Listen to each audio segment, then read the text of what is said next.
Hey, what's going on, everybody? Welcome to Atticus Live. Today we are going to be talking about our sailing plans for the next 6 months. So we're going to be talking about what we're doing, where we're going, our strategies, why we're going there, all kinds of fun stuff. So stick around. Real quick, we're going to do a couple of shout outs. We've got Stephen Ford in the fiber doing something with wood over there. Awesome. Nice one. Stacking firewood. Jeff's over in Miami. How's it going? Pate Allen, nice to see you again. DV Zire, as always, our faithful moderator. We love you. DV. Wayne Frederico says, been watched James Bond movies and counting. Nice one, Wayne. Nice. All right, we got I'm Perk, says, howdy from Maryland, just became a patron today. Oh, cool. Love Cheers. what you both are doing. Rock on, I'm Perk. Cheers. Nice. Okay, we got Billy Boy, Frank Tartan, Bob Lewis, Tom Williams, TikTok Robots Not. Nice one. Good name. Says, what's up, guys? What's up, TikTok? Seeing the world sailing vessel Ladybug. Nice. Hans Etter. What's up, How's it Hans? going, Hans? All right. We got Jessica, we got Dallas Bob.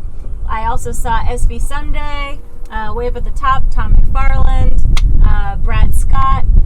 So Jordan's going to kind of talk a little bit about our challenges and weather windows and all the kind of nitty-gritty parts of what goes into planning our itinerary for the next 6 months. So he's going to kind of like bang through those topics. It'll probably take him about 10 minutes. So if you guys have questions about that, what he's talking about, go ahead and ask questions. Otherwise, we're going to open up for general comments in about 10 minutes. And as always, if we're not getting to your question, we just have a hard time seeing all of them, so just ask it away. Keep on asking. And we've got Dave here to help us. Keep asking. Yeah. That's right. Okay, so I'm just going to go for it for 10 minutes, and then we'll get to questions after we're done talking about this. So, our plan is basically predicated on our goal of crossing the Pacific in 2020, so next year. And I know that we've been talking about this a lot lately. I'll kind of breeze through this beginning part and then get into the meat of our plans. We've got a handful of projects that we want to do to Atticus if we're going to cross the Pacific, that we would want to do before we would cross the Pacific. Atticus is in great shape for cruising around the Caribbean, for doing passages that are 3 days or less, basically. I feel perfectly comfortable on Atticus in that kind of situation. But if we're going to be out at sea for 3-4 weeks at a time, I want Atticus to be in really excellent shape. And there's a couple of issues, particularly involving the rig, that we would want to address before we cross the Pacific. So specifically, we've got some corrosion problems with the spars. At the base of both of the masts, we're getting some small cracks between the extrusion and the cap that is on the deck step, at the base. There's some corrosion there, some cracking is occurring. We've got some corrosion from galvanic corrosion with dissimilar metal on the spars. They're basically getting a little bit old, Sure. So we're having some issues with those. Turn off the inverter. Sure, go ahead. Sorry, we're having some electrical problems. Anyway, and then on top of that, we're getting some leaks in our chain plates, and I want to address those leaks. We may actually move to outboard chain plates. And then another big one is our bobstay chain plate. The way that it is connected to the boat, I'm not a big fan of. It's prone to leaking, and it's near the water line, so I want to deal with that as well as a plethora of smaller projects, and I would say less important projects. So we need to get this stuff done. And I'll also say, when we left the United States, you guys might be in this position as well. When you're getting your boat refitted for offshore blue water cruising, if you haven't actually done offshore blue water cruising, you don't really know exactly what you're going to want or need, what's an absolute necessity versus like a comfort item. So we feel that we've finally kind of figured it out, and now our plan is to get back to the United States so we can like really just heads down, get a lot of work done, and not have to worry about being in a third world country where it's hard to get materials. Jordan kind of relies on me a lot to do a lot of translating, which is pretty exhausting. So we kind of want to just like sacrifice adventure and get shit done. There you go. Sacrifice adventure, I mean, basically, we've talked about this before. If you're trying to get a boat ready to go cruising, you should get the bare necessities done and then just go, because you don't know what you need. You don't know the difference between luxury and necessity. So right now, we do know the difference, and what we don't need is an adventure right now. What we do need is to get this stuff done as quickly as possible so that we can have this massive adventure of crossing the Pacific. Right. So we just want to get it done quickly. Yeah. And then the adventure comment was also kind of influenced by our conversation with a couple of other cruisers that we've been talking to in Panama, in Rio Dulce, in Colombia, and we've been asking them what it's like to get work done in those places. And what we realize is, we could keep going and we could get work done by going forward closer to the Panama Canal. So either going back to Guatemala, going to Colombia, or going to Panama. And the adventure factor of that itinerary is really, really high.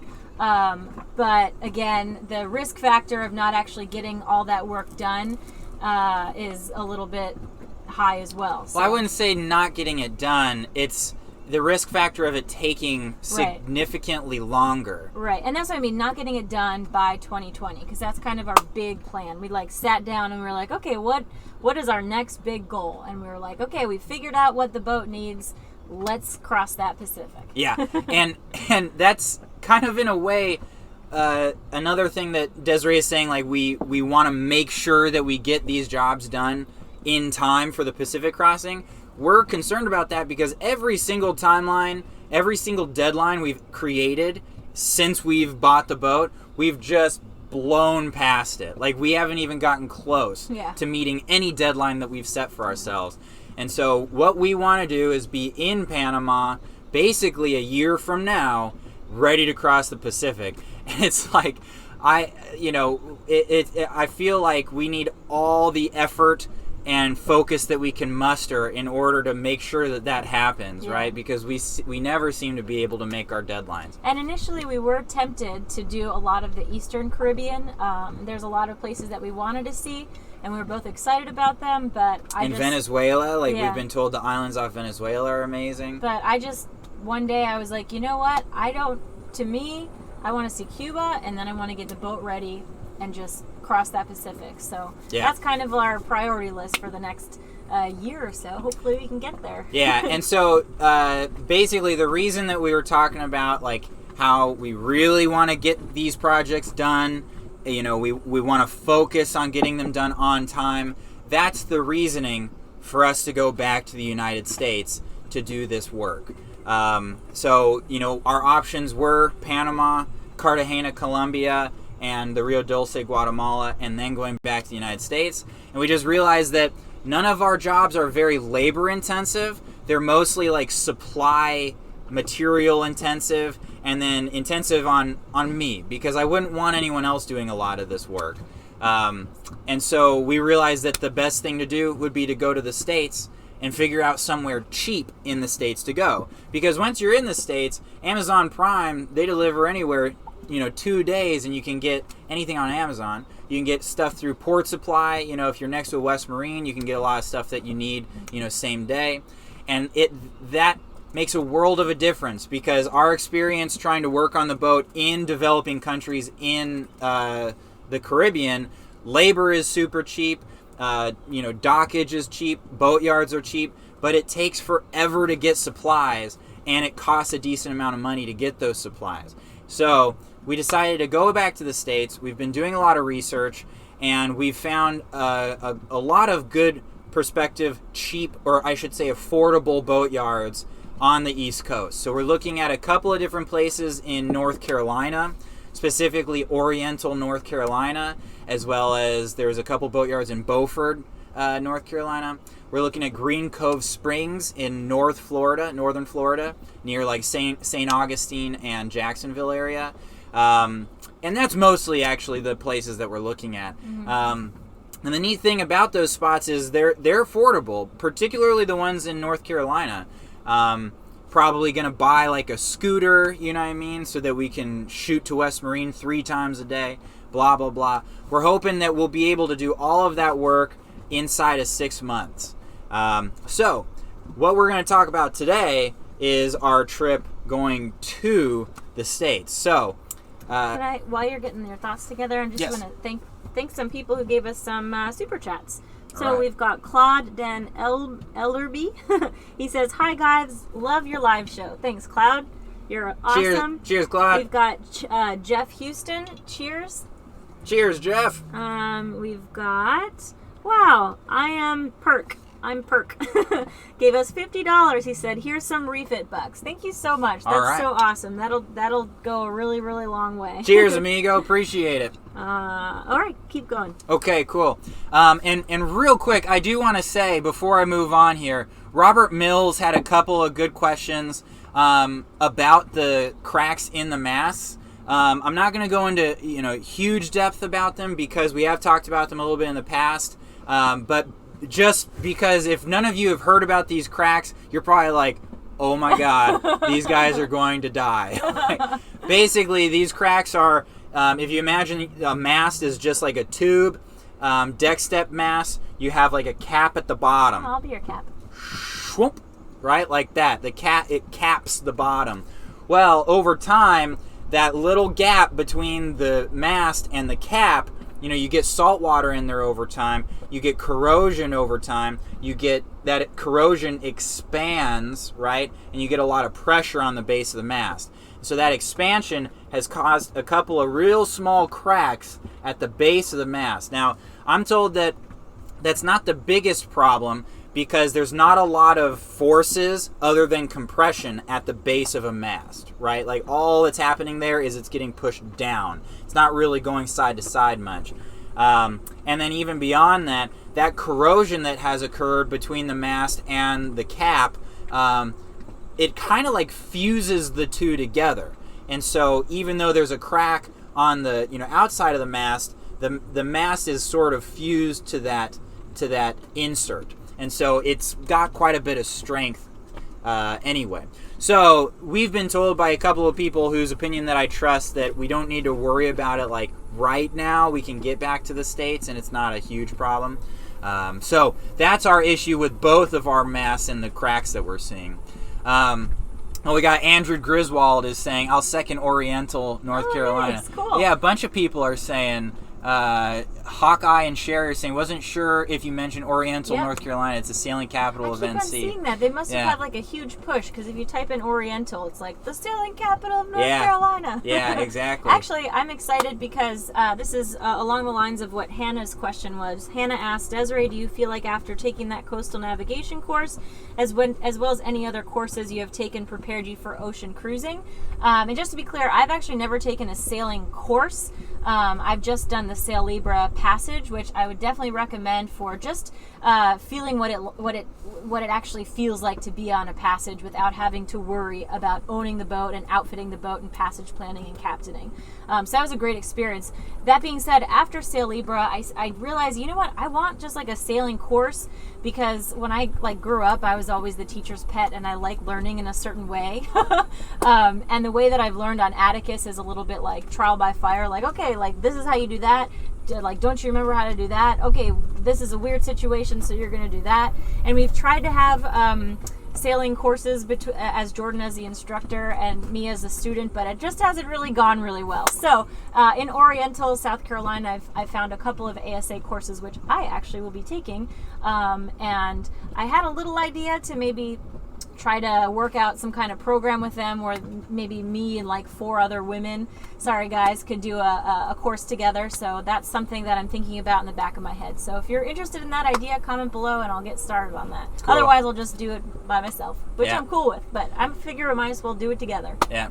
And Stephen Ford says, "I hope North Carolina, because that's right up the road from me. I'd like to come lend a hand on the work." Yeah. Rock Sweet. On, Stephen. We're coming your way, buddy. Get ready. Cool. Okay. All right, so I'm going to get into... so now we know that we're going to the States. What we also are considering doing is, instead of fixing our spars piecemeal, we're considering replacing them. We looked into buying new spars, and it is a pretty costly proposition. So we've now started thinking about finding used spars, used masts to replace the ones that we have currently. Excuse me. So our idea is, even if we're going to go to North Carolina, what we're going to do is enter the United States via Florida and kind of look around Florida for some spars, see if we can find some masts that are the same size. If we can't, keep making our way north till we get to North Carolina, look around there for some spars. If we can't find any, then we're going to, resort to fixing them or buying new ones, whatever. And so what that means is our ultimate goal is to get to Florida. So on our way to Florida, we are going to hit up a couple of countries. So where are we going to hit up, buddy? Well, let me show you with this really exciting interactive map. Oh my goodness. So hold on. Let me just double check here that... Okay. I think, yep. Okay, so this is exciting. So this is... Okay, so this is the Earth. And we are right over here in the Bay Islands off the coast of Honduras. And in fact, we are right here in Roatan. So we are going to, from where we are in Roatan, we're going to sail north to Cuba.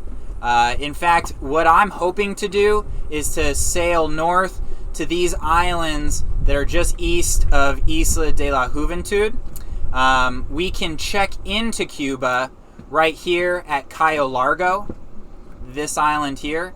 And so if we make it to Cayo Largo, then we'll just anchor there and check in. If we can't make it there because of the winds that we're experiencing, if we can't make it that far east, then we'll just kind of make it to Juventud and then, gunk hole our way to Cayo Largo. I've been told that, it's not that big of a deal if you're kind of cruising these islands before you check into Cuba, at least for like a week or so. Check in at Cayo Largo, cruise these islands here, then we will make our way to Cienfuegos, which is right here. Check out the city of Cienfuegos, and then head east to the Jardines de la Reina, which are these islands here. And this is supposed to be some of the best snorkeling that's left in the Caribbean. Some of the most beautiful reefs, some of the best free diving. It's relatively untouched compared to the rest of the Caribbean. And from what I understand, the reef is still in really good shape there. Do you know what Jardines de la Reina means? Desiree, oh gosh. Desiree is asking if I know what Jardines de la Reina means. It means Garden of the Queen. Nice. Gardens of the Queen. Good job, bud. Yeah. Boom. So, let me just double check. Yep. All right. So from the Jardines de la Reina, we will make it around this point here to Santiago de Cuba, which is right here. Check out of Cuba and Santiago. Now, from there, we kind of have a choice. We want to head north up into the Bahamas right here. But once we get into the Bahamas, these southern islands, there's not, as I understand it, there's not like a great harbor that would be a good place to like re-provision, upload a couple episodes, and like kind of get the boat back into good shape. So what I'm thinking is from Santiago de Cuba, we're going to sail south to Jamaica. In fact, we'd probably sail somewhere to like Port Antonio right here. Check into Jamaica. This is a good harbor, like an all-round, all-weather harbor where no matter what winds we get, we'll be protected. We can upload a couple episodes. And now that's actually one of the very unique problems that we have with Cuba is the internet is so bad here that we probably won't be able to upload any episodes while we are here. And so, we are actually in the process of editing a whole bunch of episodes right now so that we don't need to upload any episodes while we're in Cuba. And then by the time we make it to Jamaica, we can kind of hunker down, upload a bunch of episodes, re-provision because provisioning isn't very good in Cuba. Mm. And it's just difficult, yeah. Yeah, I mean, they have what they have. You know what I mean? You go into the store, and it's like 50% of the shelves are empty, and then they'll have, like, 50 cases of, like, one thing. Yeah, you like know what I mean? Eggs are in this week. Yeah, exactly. And you may have noticed that not a lot of sailing channels, sailing YouTube channels go to Cuba, and it's because it's very difficult to upload episodes, and it's very difficult for most sailing channels that upload weekly to get 4 or 5 episodes, in the can already uploaded, so they can do that. So anyway, that's one of the big challenges, and so is provisioning. I'm going to interrupt for some super chats. Mark says, for keeping the dream alive. Much love from Maine. Awesome. Thanks, Mark. Cheers, Mark. You're the man. We've got SC1212 Abel. You're awesome. Thanks for always joining us. Yeah, cheers, amigo. Contributing to the dream. Yeah. We've got Larry Summer. He says, coffee money for the crossing. All right. Nice. We got to get some of that coffee. Yeah, tomorrow I'm actually going to the grocery store to provision for the next 4 months, and I'm not looking forward to it. So there's going to be a lot of coffee in there. Let's see. We've got Jeremy at SV Brujo says no singing aloud. Oh, we'll see about that. So long. Sorry. Farewell. All right, we'll leave that till the end. Ralph Field, awesome. He says a little something to help you out. Cheers. Thank you. That is so nice. Cheers, guys. You're we really amazing. appreciate it. Yeah, and seriously, our big goal is just to cross the Pacific, so the fact that you guys are helping us get there means so much to us. I'm gonna cry. It really does. It really does. And it all really helps us out too. Like, you may think that we live an extremely affluent lifestyle, but we're definitely barely piecing this thing together. So super chats go a super long way with helping the dream actually happen. So thanks. Real quick, Frank Alvarez says, when are you going to Cuba? We're hoping to take the next weather window north. After our kind of getting beat up on our trip from Mexico to Belize, I've kind of promised Desiree that I'm going to really try hard to wait for a good weather window so we don't get beat up on our sail up to Cuba. That was really rough. Yeah, and you can get beat up on that trip if you watch Sailing Uma when they sailed from Guatemala up to Isla Mujeres where they met us. They had a pretty rough time. Dan got a head injury. I mean, it can get rough because of that Yucatan current. So let's actually go into that. Wait, one more thing. Thank you, Sean Reed. You're amazing. And one more. Patrick McPherson. Cheers. All right, You're cheers, awesome. guys. Okay. And I know there's a lot of comments and questions that we're not getting to. I'm going to try and blow through the rest of, what all the content that we've got, and then we'll start answering questions. So stick in there, guys. We're almost there. All right, so we've got... I think you're talking about the currents in Cuba. Yeah, exactly. So we are going to be leaving in the next couple weeks to get up here to Cuba. Now, one of the main challenges of sailing from the Bay Islands to Cuba, or like Uma did, from the Rio Dulce up to Isla Mujeres, is you've got the Yucatan current, which flows north. It flows from south to north. Now, if the trade winds in this area come from the east. Most of the year, particularly in the summer, they kind of come a little bit out of the north. Luckily, the good thing about what we're doing is leaving in March or in early spring. That's when the trades start to come a little bit more out of the south. And so that'll help us going north, because if you get a little bit of north in those trades, then you get a little bit of wind against current effect. And the Yucatan can get real gnarly when you get even a little bit of wind against current. It gets real choppy, the waves get real steep, and your ride can be unbearably uncomfortable. And so we are basically waiting for a weather window where the wind is going to be coming a little bit out of the south. That'll allow us to sail from Roatan up here to the Isla Juventud area. I'm hoping to get winds that are far enough out of the south that will be on, either a beam reach or a close reach. I really don't want to be hard on the wind for 3.5 days. And that'll take us about 3.5 days. Then we will cruise the south coast of Cuba. As I said, supposed to be some of the most beautiful waters left in the Caribbean. and then Jamaica up to the Bahamas. The really nice thing about doing the Bahamas in this fashion is that we're starting from the top of the hill, if you will. So the whole ride through the Bahamas will be downwind, or downhill, which will be really, really nice. We'll be doing it in the spring, so we won't have any northers or cold fronts. If we do, they should be weak and few and far between.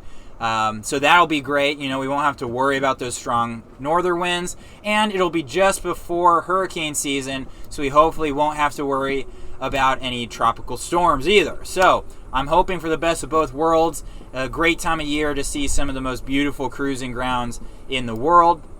And then we will shoot over to Florida and then make our way north until we get up here to North Carolina. Our plan for the East Coast here, as I understand it, we'll be doing this at a pretty good time of year, early summer. So basically, when we, if it seems like, if the weather is good, if we get good weather windows, then we'll go offshore and ride the Gulf Stream north whenever we're making our jaunts north. If the weather's not good, we'll just take the ICW, and it just really doesn't matter to me which we do. And if you guys are located anywhere on the coast of Florida, or on the East Coast between Florida and North Carolina, and if you got dock space and you want some visitors, let us know. We'll come visit you as we make our way up the East Coast. SV Libre actually says, get me the dimensions for the masts you need. The yard I am at has a bunch, so that would be awesome. Actually, we will get in touch. We will definitely get in touch. Yeah. And then, do you want to kind of move on to some questions that we missed that were pretty good? Sure. Cool. Let's do it. All right. So Adam FF280 says, what happens after the Pacific? Sell Atticus, settle down in Asia or Australia? That's my dilemma about crossing. Sorry, can you repeat that? I was just fixing the... Yeah, he's basically saying, what happens after the Pacific? Are we going to sell Atticus or settle down? Our goal is to keep going. We bought Atticus 5 years ago with a dream of sailing around the world. And that's our plan, just to keep sailing as much as we possibly can, as far as we possibly can. We do want to throw in a baby there in the midst of all that. So that might be when we're in New Zealand area. We'll see. We might be upgrading. I mean, we just don't have the funds right now for an upgrade, and Atticus is a great boat. So for now, we're going to stick with her, continue putting our love and sweat and tears into her. But that is kind of a tentative idea. Once we get more cruising under our belts and have crossed the Pacific and had a lot of adventuring, maybe take a year or two to either rebuild a new boat or put even more love into Atticus, pop a baby out, and then keep going. Yeah, I mean, basically, I think a good way of describing what our long-term plan is that we're going to be cruising and we're going to be sailing around the world and we're going to be telling that story through videos for a long time. And so, we want to have kids, and that is probably what we'll do after the Pacific crossing and after exploring the South Pacific, because the whole biological clock thing is ticking. So I mean, realistically, we don't know where, we don't know how. I mean, we know how. Send us a message for some instructions on how to do that. Don't. But I mean, that's basically our long-term goal, is somehow figure out how to have a floating family, and that'll probably involve some sort of boat upgrade at some point. And then Rusty or Paco Comer says, obviously you both love Atticus, she's your baby, but if you had the means, would you consider trading her for a bit larger boat? And yeah, like down the line, we would like to go for I don't want a boat anywhere bigger than 37 feet. Like, the idea of that much space just seems so much too extravagant for me. Like, I am a minimalist. Yeah. And my philosophy in life is, live within your means and see as much as you can. So that's kind of I'm putting my foot down. Yeah, but at the same time, I wouldn't be surprised if our philosophy on life evolved over time. Like, that's kind of how things work. And so maybe someday we would consider a boat bigger than 37 feet. But for now, Atticus 2.0 would probably be something around the 36, 37 foot range. Maybe we'll change, but like I feel like it's so fundamental to our like core values. That's true. Yeah, because we don't plan on making a whole lot of money in our lives. And even, you know what I mean? Even if like, for some crazy reason we did, like I think we both get along because we both value experiences. Yeah, and that's basically what it comes down to. I think that's kind of like the overarching theme of Project Atticus is that we value experiences over money, and we've been valuing experiences over money like for like a decade now. Like neither of us has really got our act together ever. You know what I mean? We've just been barely scraping by for 10 years. But we've had a lot of adventures. Yeah. And so, and we've had a lot of adventures. And so the idea for us is, as long as we can keep our overhead low enough, we can keep having adventures. And I think we got to be very careful as we go forward to continue to keep our overhead really low. Adam FF280 says, haul out in Indianatown, Florida, Fort Peace or Green Cove. Waste of time to go all the way up to North Carolina. Well, okay, so that's a great point. Who was it that said that? Adam. That was a great point, Adam. Although, two things. First of all, I'm going to run the numbers on the yards in North Carolina versus the yards in northern Florida. If the yards in northern Florida are like about the same price, then we'll definitely consider it. I've been told that the ones in North Carolina are substantially less expensive, that the cost of living is substantially less expensive. If that ends up being true, if we're going to be there for 6 months, even like a 20 or 30% reduction in our yard bill would be substantial. But also beyond that, we talked to Sailing Uma and MJ Sailing, who did boat work around Fort Pierce area, and Uma was saying that what's that Riverside Marina? You can get a lot of work done, but it's like kind of apocalyptic and like there's like a lot of weird issues. And they weren't suggesting Riverside though.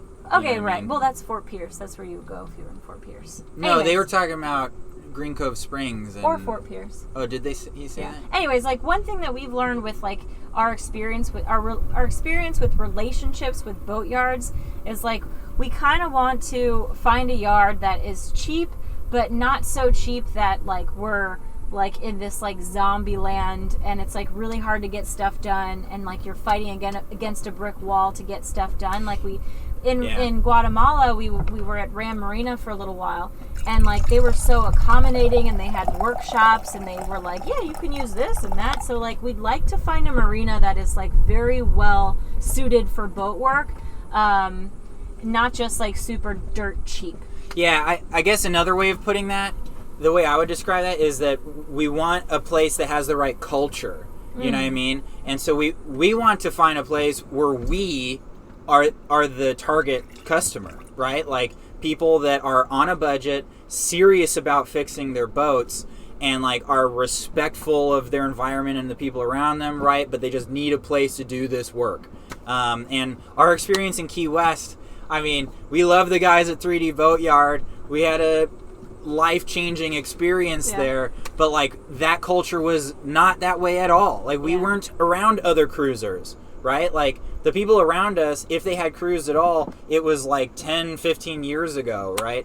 And they were know-it-alls, and they were either know-it-alls or they didn't know anything. It was just not a good, healthy environment for us to be in. And on top of that, like I'd like to find like a marina that is kind of connected to the boatyard. So it's like, okay, you want to do work on your boat, but it's not like you want to do work inside your boat. You want to do work that's not super aggressive on your boat. You can do that in the marina.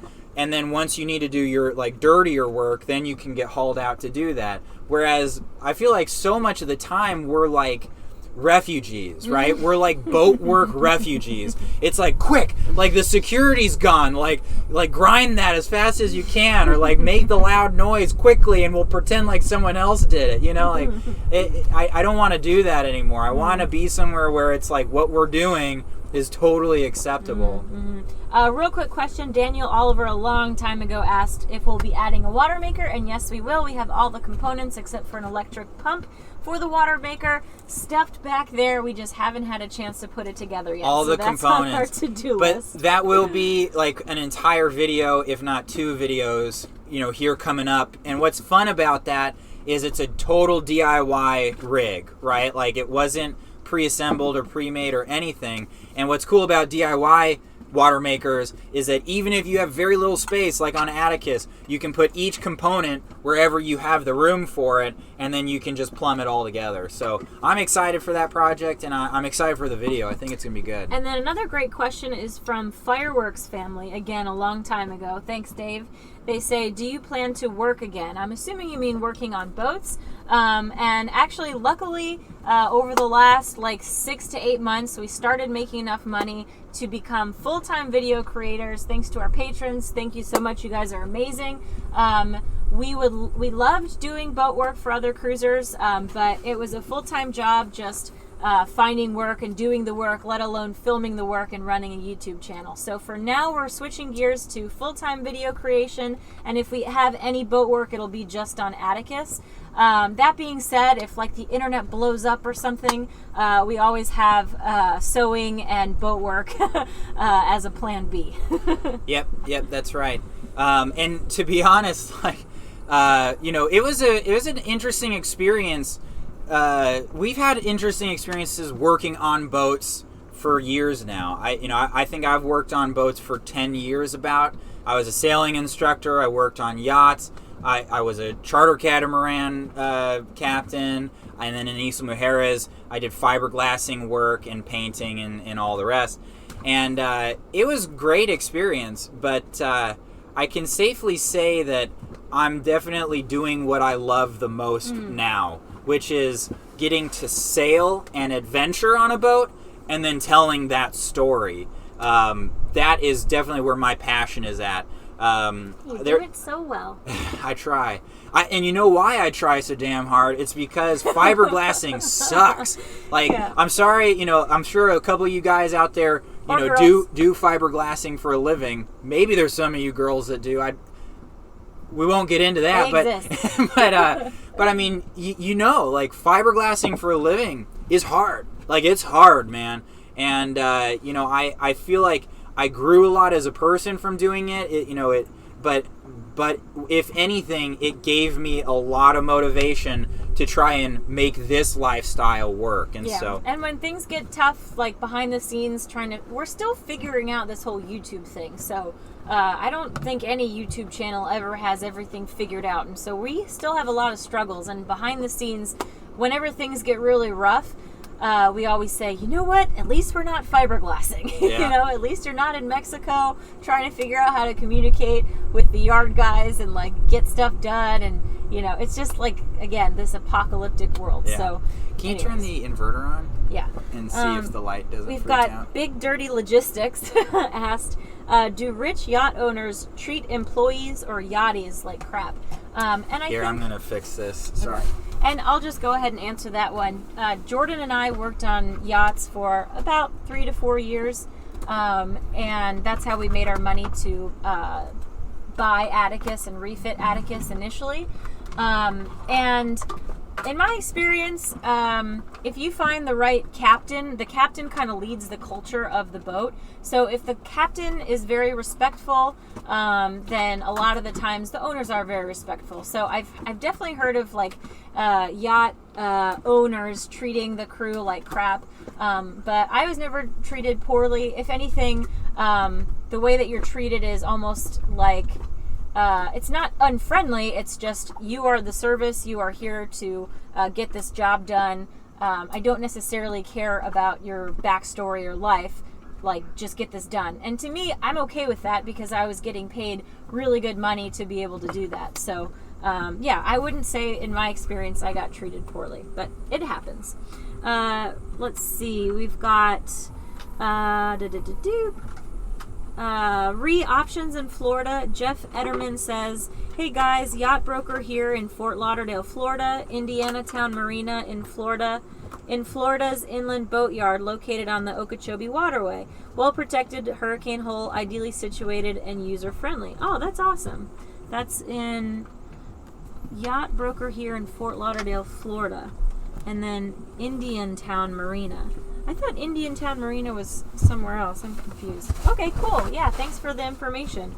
And yeah, if you guys, like, after this live stream have tips for us about boatyards, insider information about, like, what stores are nearby, if there's a good rigger nearby, send us a message on our Facebook page, because that information really will help us out a lot.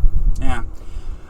So there's a question I'd like to answer here by anonymous user. And it says, Jordan, what is the minimum displacement to length ratio for you to cross?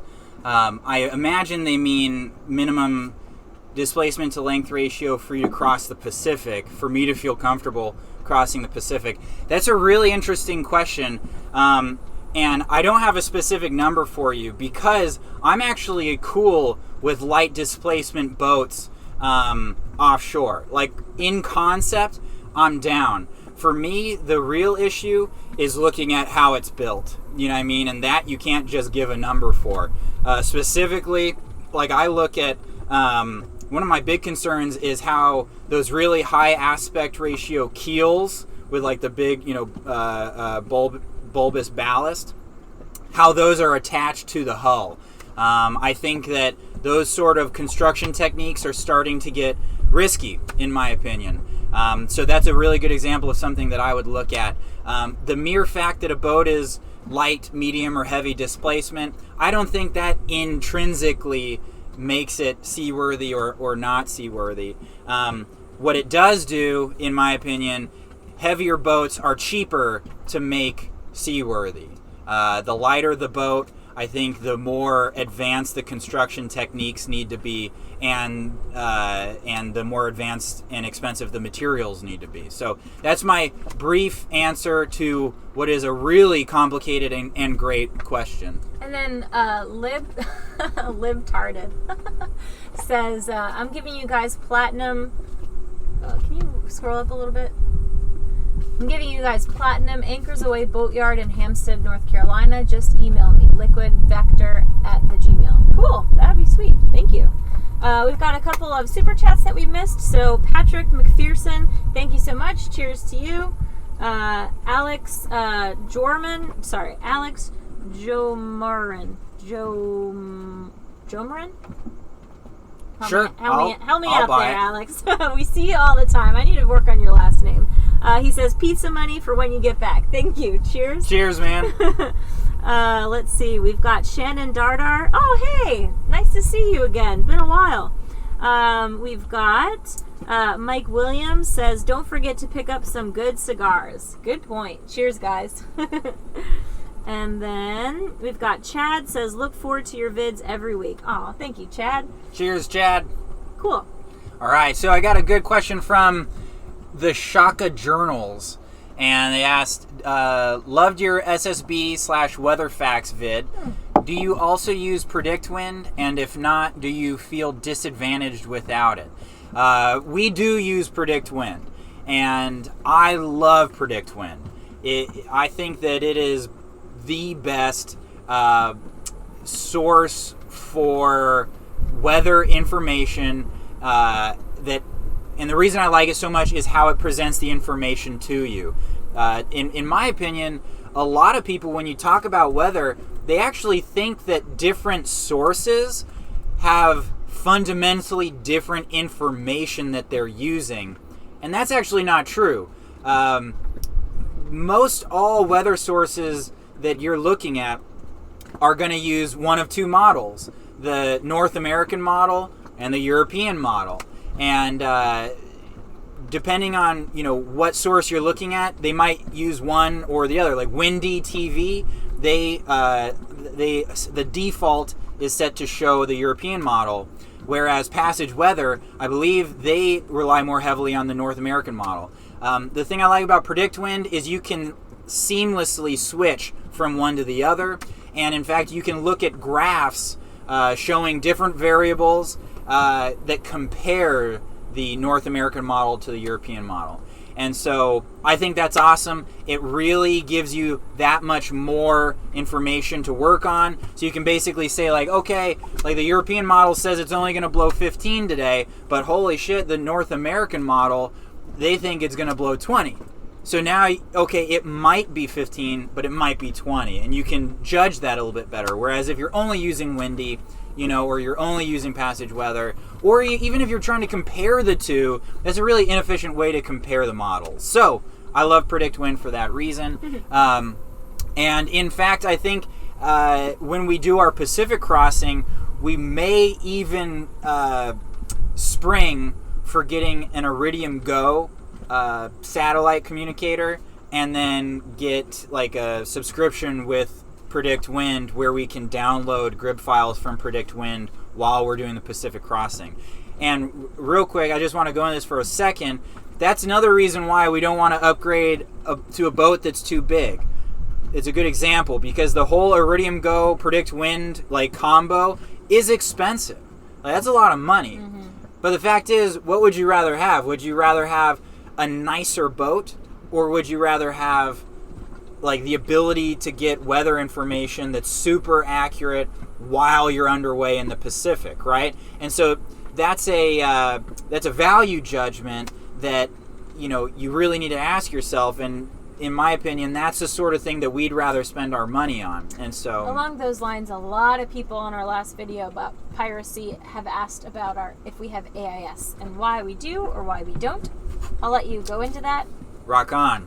Great question. So the question is, in our last video, where we transit from Guatemala to where we are in the Bay Islands in Honduras, an area prone to piracy, and there's a lot of shipping there as well. And there's a part of that episode where we pass a big, container ship, and we're kind of on a collision course, and we avoid the collision. The question is, why don't we have AIS? And in fact, we got a couple of comments that were like really aggressive about that. Like, there's no excuse to not have AIS, blah, blah, blah. And like, there is a great excuse. It's expensive, And you don't need it. You don't need it. And you don't need Predict Wind, and you don't need an Iridium Go, right? Like that, if in my opinion, you just don't need those things. If you can't afford them, but you've got a strong boat and you've done a good job with the refit and the boat is just ready to sail, then go. There are methods to deal with these problems that are less technologically advanced and less expensive. Yeah, read any Lynn and Larry Party book. Yeah, I mean, imagine like Lynn and Larry Party, like they crossed every ocean you can imagine. They spent their whole lives doing it. Like, did they have a slightly higher, did they incur more risk without having these technologies? You could make an argument that they did, but at the same time, you could make an argument that because they didn't have those technologies, they were taking extreme steps to make sure that they were reducing that risk. So when they would keep watch, like, they would really keep watch, right? They weren't watching like a movie or something while they were on watch, or they would constantly be checking their position on a chart, or they would they wouldn't even have like a bimini, right, like our hardtop, because they wanted to have really good sight lines for the horizon all around them. So what I'm trying to say is, I think you can keep your risk manageable whether or not you've got fancy, expensive technology or not. Now, is it nice to have those things? It sure is. And that's why, we're slowly introducing more and more complicated and expensive systems into our repertoire of navigational aids. And we didn't get AIS initially because... I mean, really, because it's expensive. I mean, so a lot of stuff is expensive, right? Like, so is our brand new 8 horsepower Tohatsu outboard. But we just realized that, okay, we can safely, cruise around ships as long as we keep a really vigilant lookout, and then you have a good hand-bearing compass, and you get a bearing on every ship the moment that you see it, and then check again 5 minutes later, and then check again 5 minutes later. And as long as the bearing of that ship changes over time, then you're not on a collision course, right? This is old school navigation stuff.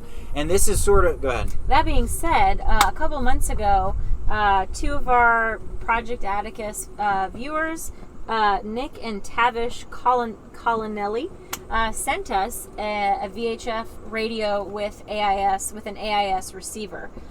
So we will be installing it. So thanks, guys. You just changed our lives again. Yeah, totally. So we will install that bad boy, and it's going to be super convenient. But so back to the hand-bearing compass. I'm sure a lot of you are familiar with this, but for those of you that are not, basically, if two ships are on a collision course, then the bearing that is, relative to their position will not change until they collide. Whereas if you're not on a collision course, that bearing will change over time.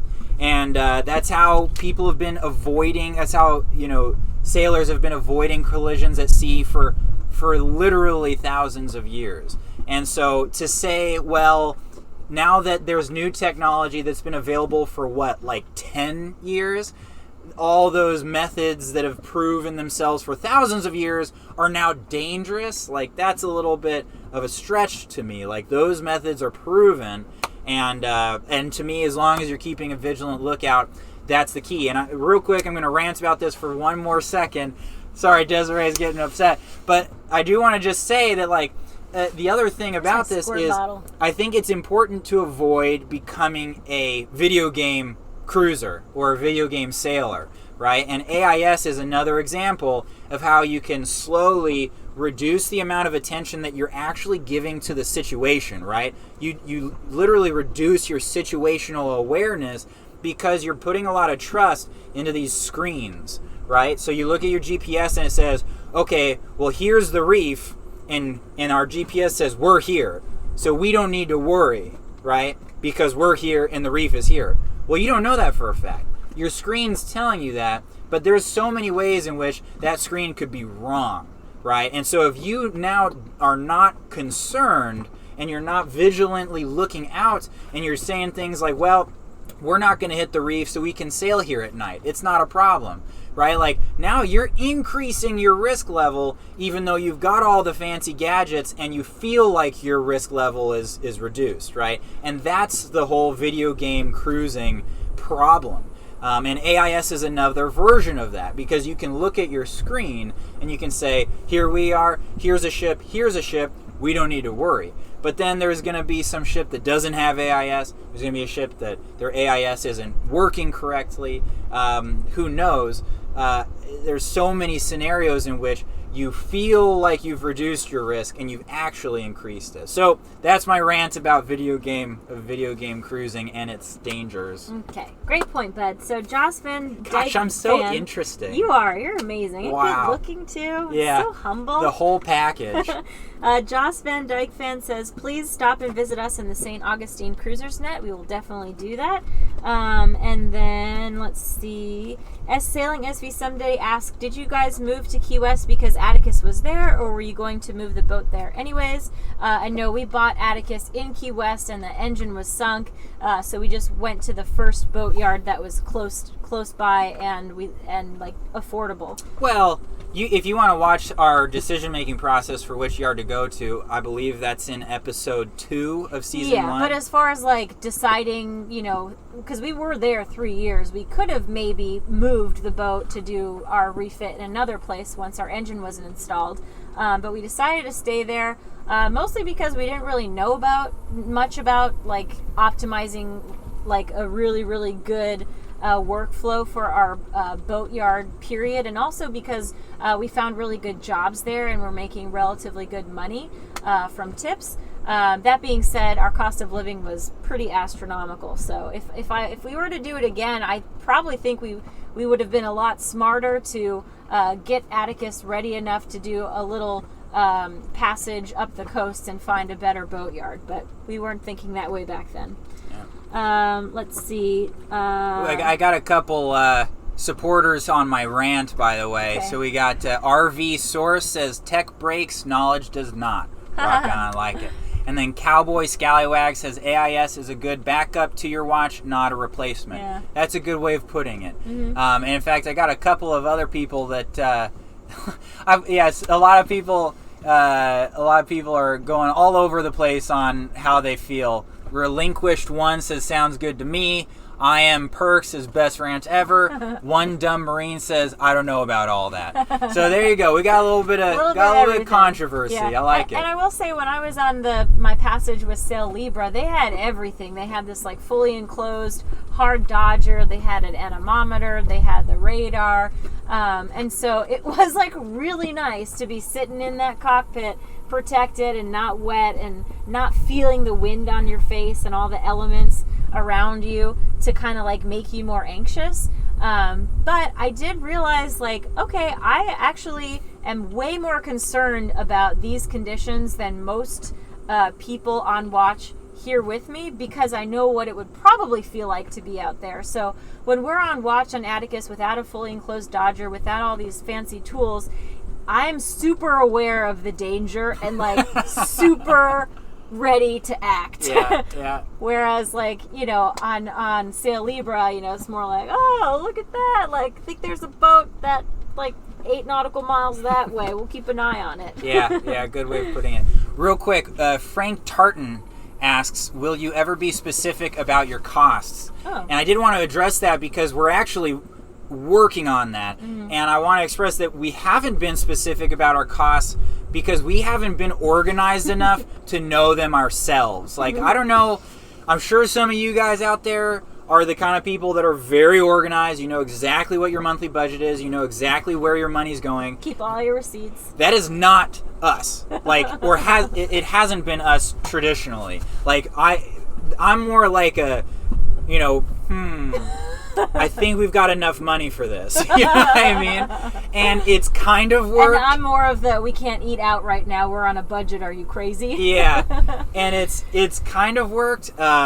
It's not the smartest way to be, obviously. Yeah. And so I've actually been working a lot lately on getting a really good grasp on our budget, exactly where our money's been going, and starting to tally it all up, keeping all the receipts, taking all, you know, literally going the full 9 yards on trying to know exactly what we're spending and how and why. And we will be producing some content shortly on exactly what our costs are. I can say that we reliably get within $1,200 a month while we're cruising. In fact, if we're not like doing any like improvements, then we probably come in well below that. Our problem is that we kind of left the States with the boat not fully finished, and so we've been working on the boat, and that makes it complicated to say how much it costs to cruise, because for us it's saying how much does it cost to cruise and refit your boat. You know what I mean? And so anyway, yeah, we will be coming up with some. And then another question from Flanomax. He says, hi guys, how tall is Senor Jordan? Always hear about how height seems to affect him in Atticus. LOL. Yeah, I am 6'4". And one day we'll have to actually like film what it's like for me standing, because you know, it affects me. But I guess the best way for me to put it is like, I don't find myself saying, God, I can't wait till we get a bigger boat, right? Our lifestyle is cool enough where it's a sacrifice I'm perfectly willing to make. I'm able to stand up straight below the companionway, even if it's closed. And so right there at the galley, I'm able to stand up perfectly straight so I can cook, I can do dishes. Other than that, like if I'm getting dressed, yes, I have to like hunch a little bit, but I end up kind of like just spreading my legs out, and that makes it, you know, doable. Desiree just heard a splash, so she's probably looking to see if there's any perps out. No, not perps.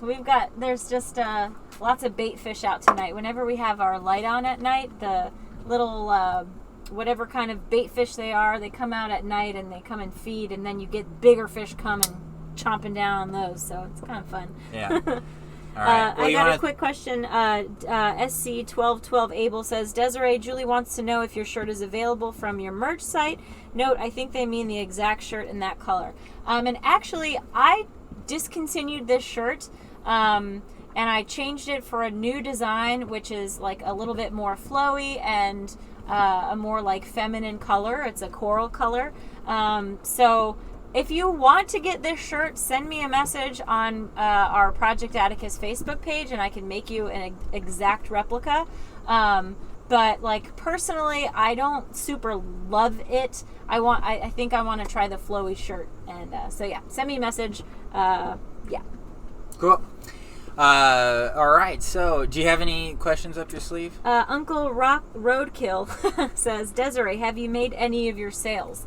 And I actually really wanted to. When we first got my LSZ1 from SailRite, I was like, yeah, I want to sew everything. But we ended up getting really behind on boat work, and we were working, like I said, pretty much full-time job hours and refitting Atticus. So when it came time to like actually get some sales up on Atticus, we decided to go with Super Sailmakers in Fort Lauderdale, and we got a little discount from them in exchange for working together as sponsors. So we've been really happy with our sales, and I've had to do one or two little modifications to them with my sewing machine, but it was just because of chafe and everything. So I haven't sewn a sail yet, but I have done a lot of repairs in Isla Mujeres, and I would love to do my own sail at some point. So I think we had talked about doing a storm sail or something. Well, we're talking about putting a reef point in our 100% working jib to reduce it down to like a 70 or 60%, because we have found that the 100% jib is a little, if we're out at sea in a seaway and it's like blowing like 20 knots, that's a little too much sail to work to windward. So anyway, that's one thing we're talking about. Yeah, the only thing I don't have access to is a hydraulic press. So if I wanted to put like a grommet in, I wouldn't be able to do that right now. Well, not a grommet. What do they call it? Or the ring. Yeah, I don't know what they're called. The pressed ring. Yeah, stainless steel ring. But anyway. So anyways, once we're in the States though, if I find like a sail loft and they're cool with me pressing stuff, I like kind of find a sail loft wherever we go, and I'm like, be my friend. Let me hang out with you. So Wildly Intrepid Sailing asks, is the WeatherFax not working? That's a great point. I didn't really express that. We still use the WeatherFax. We use the WeatherFax when we are remote cruising. If we have access to internet, Predict Wind is more convenient.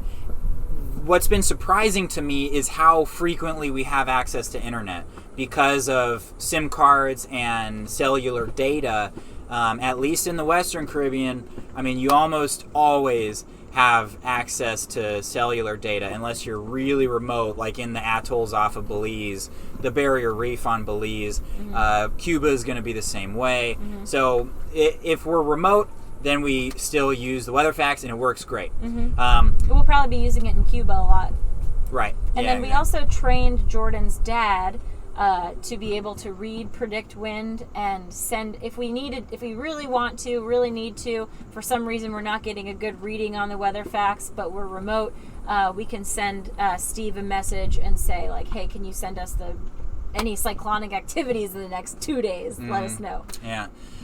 We've had a couple of people ask about lightning strikes. One dumb Marine just said lightning strikes on the mast, what happens? Real quick though, one dumb Marine, do you want to do super chats real quick? Yeah, why don't you answer that question and I'll get caught up to where we were. Yeah, because he, just a little bit ago, he did do a super chat donation. It says, I have wondered a long time about lightning strikes. Any insights? Okay, there you go. So anyway, so with lightning strikes, you know, there's a lot of opinions on lightning strikes and how to avoid them.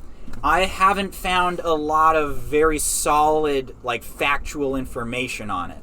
And so I'm actually not going to say a whole lot of in the way of this is what you should do, because I've heard of people going through huge lengths to try to prevent lightning strikes by doing really good, you know, grounding your rig really, really well via like heavy duty cable that goes to some sort of grounding plate that essentially would allow, you know, electricity to go into the sea.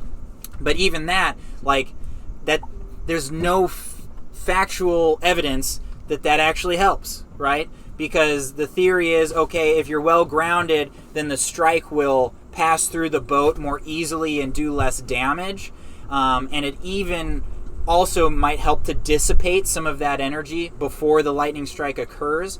But then there's another theory that if your masts are insulated, then you have a lower probability of being struck in the first place.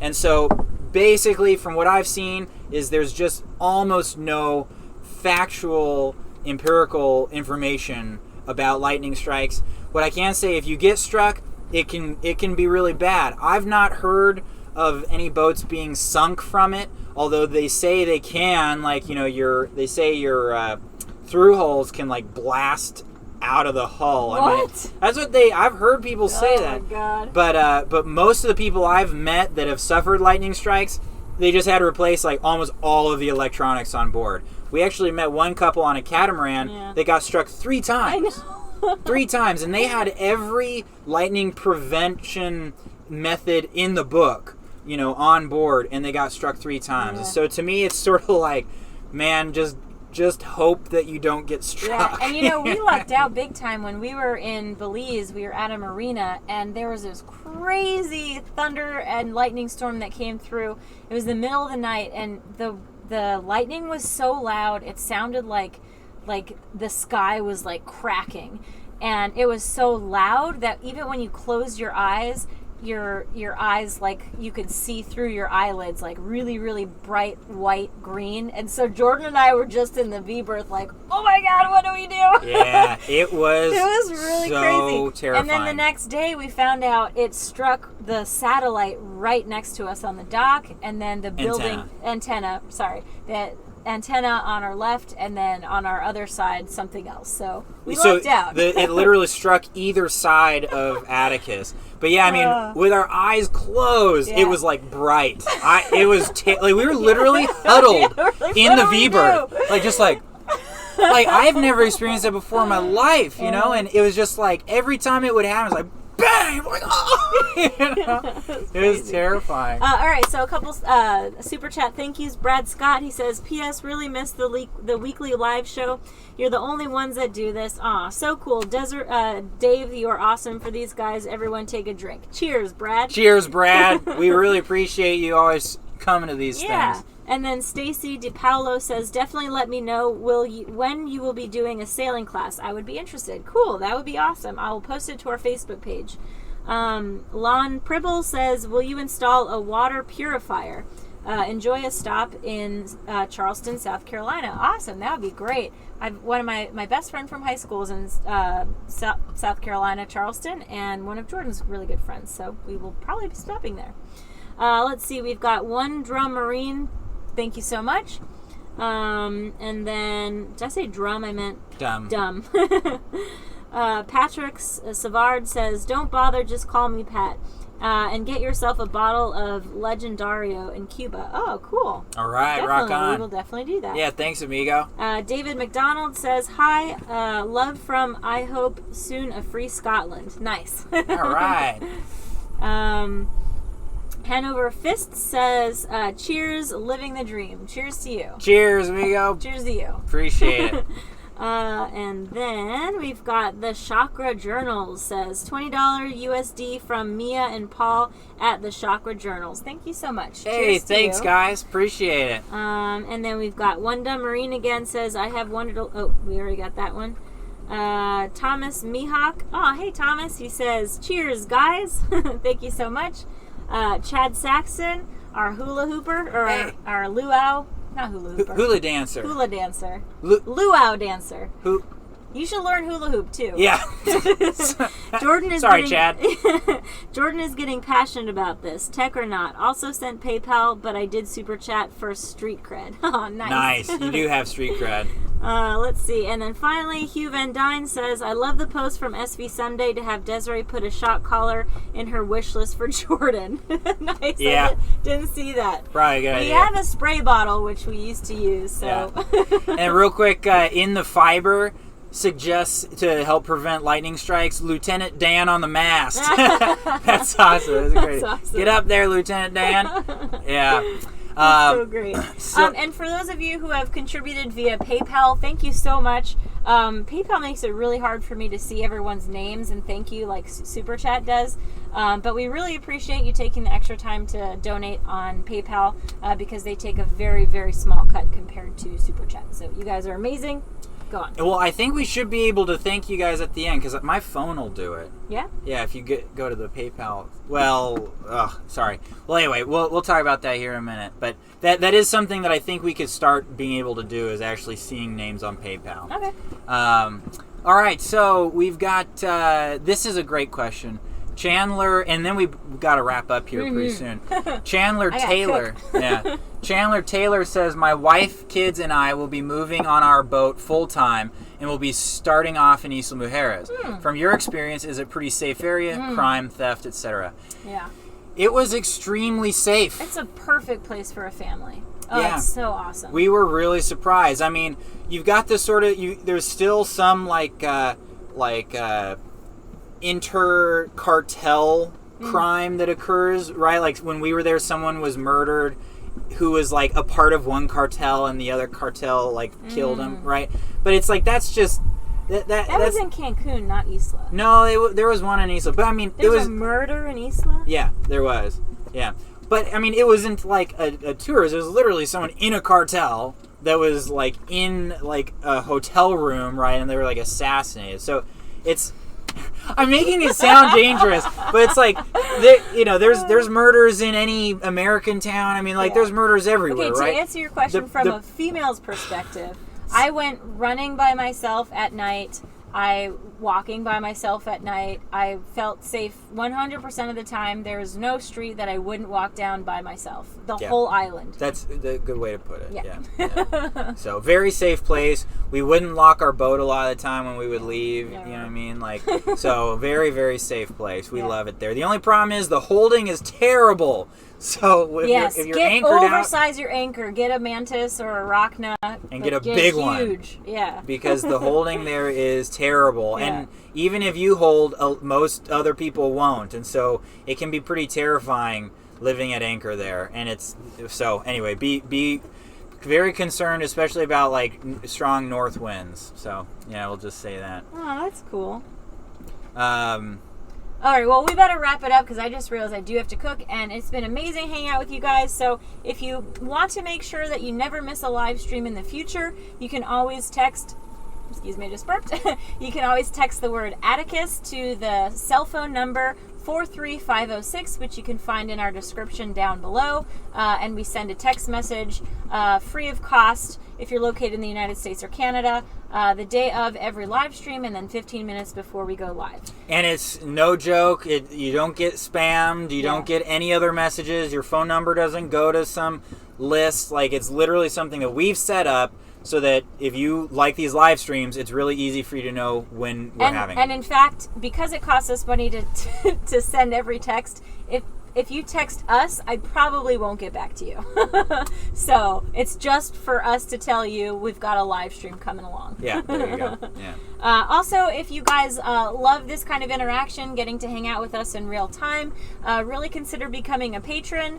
We do lots of live streams with our patrons from our phone. Anytime we see something cool, like a monkey jumped on my head the other week, or Jordan breaks into song and dance. Who knows? Yeah, or like we were at the coolest restaurant in all of Roatan, right, the other day, because we just took a day off. We didn't film anything. We just kind of like hung out, went around the island. And so here we are at this beautiful restaurant with a view of the ocean from way up high and a lot of the island, and we did a fun live stream from up there. Mm-hmm. So we really try to give our patrons like kind of like another level of experience of our travels and our experiences. And like the unpolished Project Atticus, so like no cuts, no editing, a lot of deleted scenes, lots of like insecure questions like, do you think we should do this, guys, or maybe we should do this? So we thank our patrons for helping us steer the ship, and we hope to catch you guys next time on our live stream. We don't know when that'll be because we are planning to go to Cuba, so it might be a little while. But we will see, and we will catch you on next week's episode. All right. Thanks a lot for coming, guys. That was a blast, and we will see you soon. Cheers, guys.